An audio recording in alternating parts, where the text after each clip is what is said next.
there's another question from Indigenous Peoples of Mung Dung Sung, and then I can't read the rest of your name. It's very long. Please go ahead. Hello. Hello. Yes, we can hear you. Madam, my name is Anup Arandhara. I am the coordinator of Indigenous Peoples of Mungdun Sunkham. I live in northeastern part of India, from the state of Assam. So here, in the name of development, the land and the environment of our indigenous peoples are completely destroyed. So regarding the land data, how will you go with you, and what will be your suggestion that with the indigenous people then and keep our land right and make our data collection? Thank you, madam. Thank you. And this relates also to a question in the chat that was sent directly to me. Mike, I sent it on to you. What are the different processes to secure the land rights for indigenous peoples? This was a question coming from Assam also. And what kind of work does ILC do in this regard? Mike, do you want to take that one?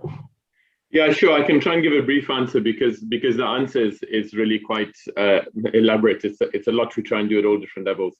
But just to say that the UN Declaration on the Rights of Indigenous Peoples, we were very involved a bit over a decade ago, in fact, now nearly 15 years ago, in supporting Indigenous peoples in our network to contribute to that very historic global agreement, global recognition for the first time.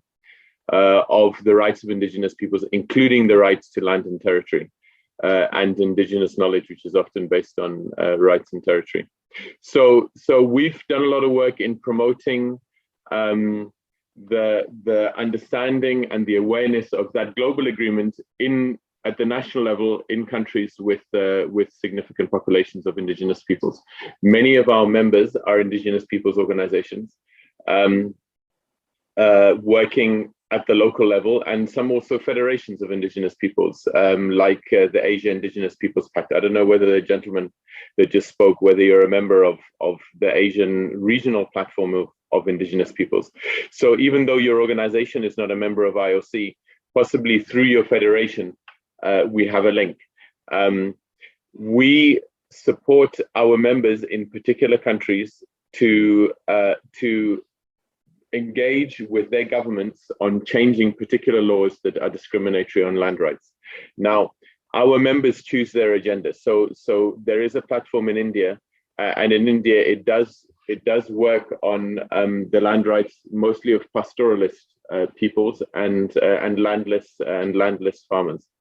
And so I can't say that we can support directly your particular struggle in Assam in India, but we definitely can be part of getting your stories out to the wider world in our global engagements. You know, just to give you an example, we were at the COP 26 in Glasgow at the end of last year, and the message that we're trying to take to those kind of global events that are seriously working on solutions to big global challenges is indigenous peoples and local communities have a role to play, and we start enabling them to play that role by recognizing their right to the land and to the natural resources, to the forest, to the water, to the grasslands that they live on.